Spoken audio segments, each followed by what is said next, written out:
BNP senior কমিটির স্থায়ী কমিটির member professor AJM Zahid Hossain স্যারের নেতৃত্বে আমরা গণতান্ত্রিকভাবে আমরা সব ধরনের কাজ করব।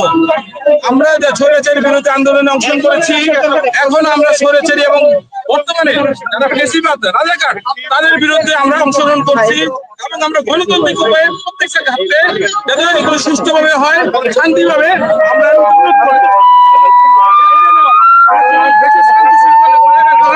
আমরা সব পদক্ষেপ গ্রহণ করছি এবং সেভাবে রাষ্ট্রীয়ভাবে এবং এই ফ্যাসিস্ট স্বৈরাচার হাসিনার বিরুদ্ধে যেমন আমরা আন্দোলন করে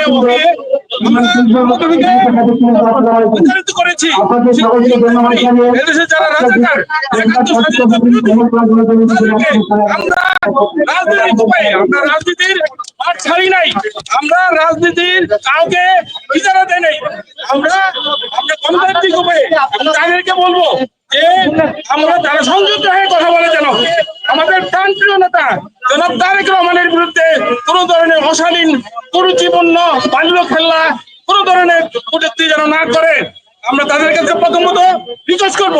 যদি এই রিকোয়েস্ট তারা না শুনে আমরা তাদের বিরুদ্ধে গণতান্ত্রিক উপায়ে সব ধরনের পদক্ষেপ গ্রহণ করছি এবং গ্রহণ করব। বাংলাদেশ জিন্দাবাদ, জিয়াউর রহমান অমর হোক, তারেক রহমান জিন্দাবাদ। আমরা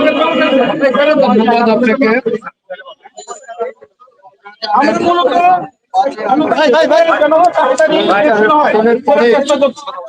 একটি গোষ্ঠী বলেছিল যে এক স্বৈরাচারের পরিবর্তে আমরা আরেক স্বৈরাচারকে ক্ষমতায় এটি তারাই। আপনারা জানেন এরা কারা? যারা স্বাধীনতা বিরোধী অপশক্তি, সেই অপশক্তি সেদিন বিএনপির বিরুদ্ধে প্রচারণা। 1971-এ যেমন দেশের স্বাধীনতা সংগ্রামকে একটি দল ব্যক্তিগত করেছিল, জাতিকে বিভক্ত করেছিল, ঠিক তেমনি 5ই আগস্টের পরে একই চক্র যারা এই দেশের বিরোধিতা করেছিল তারা আজকে বিএনপির বিরোধিতা করেছে। আপনারা জানেন এই গোষ্ঠী কারা? এরা এদেশের গণতন্ত্রকে মেনে নেয়নি, এদেশের জন্মকে মেনে নেয়নি। এরা হচ্ছে জামাত শিবির চক্র। আপনাদের মাধ্যমে আমি হুঁশিয়ার করে দিতে চাই, আর যদি বিএনপির কোন নেতা এবং বিএনপির কোন কর্মীর উপর আক্রমণ চালানো হয় তার দাঁত ভাঙা জবাব দেওয়া হবে। আজকে চট্টগ্রামে, আজকে কক্সবাজারে আমার নেতা কর্মীকে হত্যা করা হচ্ছে। আমি এদেশের আইন শৃঙ্খলা রক্ষা আইনের প্রতি অনুরোধ জানাবো, আপনারা অতি দ্রুত এই সমস্ত হত্যাকাণ্ডের সাথে যারা জড়িত আছে তাদের গ্রেপ্তার করে দ্রুত আইনের আওতায় এনে দেশকে একটি স্থিতিশীল অবস্থায় নিয়ে আসবেন এবং একটি নির্বাচনের সুস্থ পরিবেশ ফিরিয়ে আনবেন। ধন্যবাদ আপনাদের। দর্শক, আপনারা যেমনটা শুনছিলেন, আমরা দেখতে পাচ্ছি যে জনসন অ্যাসোসিয়েশন অফ বাংলাদেশের পক্ষ থেকে আজকে যে তাদের বিক্ষোভ এবং সমাবেশ সেটি কিন্তু অনুষ্ঠিত হবে এবং সেখানে তারা কিন্তু তাদের বক্তব্য তারা দিয়েছেন এবং সেই সাথে বিএনপির ভারপ্রাপ্ত চেয়ারম্যান জনাব তারেক রহমানের বিরুদ্ধে কটূক্তি, মিথ্যাচার ও অপপ্রচারের প্রতিবাদে বিক্ষোভ সমাবেশ শেষে আপনারা দেখছিলেন একটি বিক্ষোভ মিছিল অনুষ্ঠিত হয়েছে। সেখানে প্রধান অতিথি হিসেবে উপস্থিত ছিলেন বিএনপির ভাইস চেয়ারম্যান শামসুজ্জামান দুরু এবং এছাড়া ডক্টর অ্যাসোসিয়েশন অফ বাংলাদেশ ড্যাব আয়োজিত আজকের এই ড্যাবের যে নেতৃবৃন্দ তারা এখানে উপস্থিত আছেন, তারা তাদের মতামত ব্যক্ত করছেন। আগামী ফেব্রুয়ারির মধ্যে একটি সুষ্ঠু গ্রহণযোগ্য নির্বাচনের মাধ্যমে পরিবর্তিত হবে।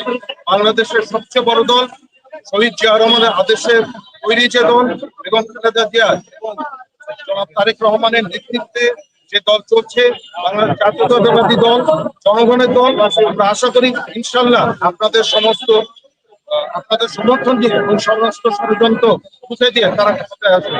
এক্ষেত্রে আমি বলতে চাই, যারা খোলা পানিতে মাছ শিকারের চেষ্টা করছেন, যারা পরিস্থিতি তৈরি করার চেষ্টা করছেন, যাদের জনগণের কোনো ভিত্তি নেই, যারা অতীতে স্বৈরাচারের সাথে মিলিয়ে তাদেরকে গত 15 থেকে 16 বছর টিকে রেখেছেন, তাদের প্রতি আমরা ধিক্কার জানাই। দেশের মানুষজনকে আমরা বলতে চাই, তাদের ব্যাপারে আপনারা সতর্ক থাকুন এবং বাংলাদেশ জাতীয়তাবাদী দলের পিছনে আপনারা একতাবদ্ধ থেকে শহীদ জিয়ার আদর্শকে সামনে এগিয়ে নিয়ে যান। তবে বাংলাদেশ জিন্দাবাদ।